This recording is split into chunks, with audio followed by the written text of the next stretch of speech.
Kırmızı güller dikiyorum küçük saksılara. Toprağa değmeyen ayaklarım, elimde minik bir parça. Beyaz karanfiller, vazgeçemediğim nergislerde var. Hepsi sen kokar geçtiğim sokaklar. Cılız kökler bırakıyor bir avuç toprağa kırmızı gül. Biliyorum bu saksıya büyük bu gönül. Zamansız solacak, belki de hiç açmayacak. Aşk sana birkaç beden büyük gülüm.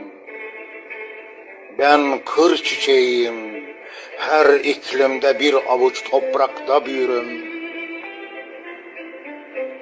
Sen yine de kal yanımda, cılız köklerine ben toprak olur sevinirim.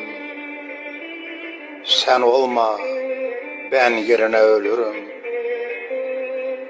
Sen solma, ben yerine ölürüm. Şiir gönül aydın, yüreğinize sağlık.